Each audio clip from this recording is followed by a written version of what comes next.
Boxing is a combat sport in which two warriors engage in competition of strength, speed, reflexes, and endurance by throwing violent punches at each other, trying to exert dominance by making their opponents collapse.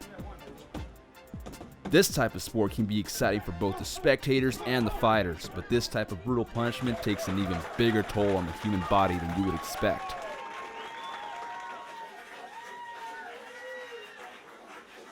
Personally, I can't help but to say that I think that it's a very violent sport.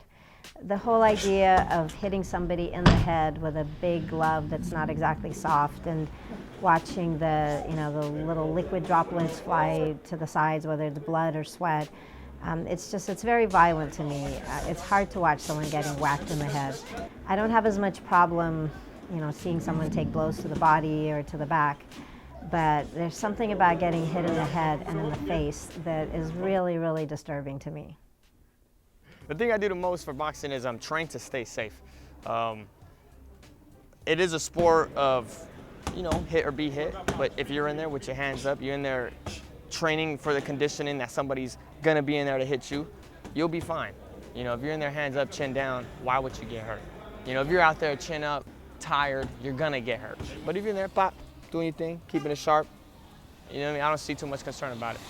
So the short-term effects are the same thing as with any concussion. So we all hear about football players getting concussions, soccer players, and so it's just basically trauma to the head, traumatic brain injury, but in a very mild way. So the short-term effects are, you can get stunned, you can lose a little bit of consciousness, you can feel weak or dizzy, have some nausea. Or sometimes people just pass out completely, and those are the most serious concussions. Yeah, I know about the health risks. I just think that, if you take too many punches, it's going to be really bad for you. But if you're smart, you train hard, you're dedicating, and you take this sport seriously, just like everybody else, then you're not going to do as bad,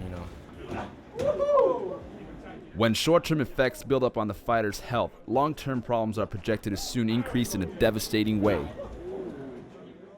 Repeated trauma to the brain, it causes what we call diffuse axonal injury, so little nerve endings have some shearing effects on them, and so over time you just end up having like little micro tears in the fibers of your brain, and that contributes to problems with memory, irritability, personality changes, difficulty concentrating, and just overall a decreased intellectual capacity. We've all heard and seen what has happened to Muhammad Ali. He's a lot of people's hero and someone that they really admired, and it's really sad to see what has happened to him over the years from decades and decades of taking blows to the head. For one professional fighter, Dion Elam, health risks played a crucial role in his everyday life. Yeah, I definitely think about the health risk in boxing because, any fight, one punch can change your life. So that's why I say it's about making the right moves and having the right team behind you to put you in the right position to make the right moves, because every day sparring or a fight is rough. Anything can happen at any time.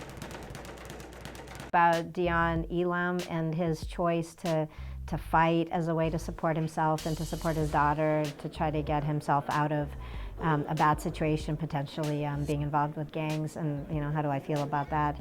I would not want to remove that from the whole field of professional sports. I just really strongly feel that people need to know what they're going into. They need to know what the risks and benefits are of that sport. Perhaps it should be paid higher than other sports, because those are people that are going to probably need medical care in the future. And I wouldn't ban the sport, but at the same time, I'm not going to let my kids go into it or really encourage any of my adult relatives to do that.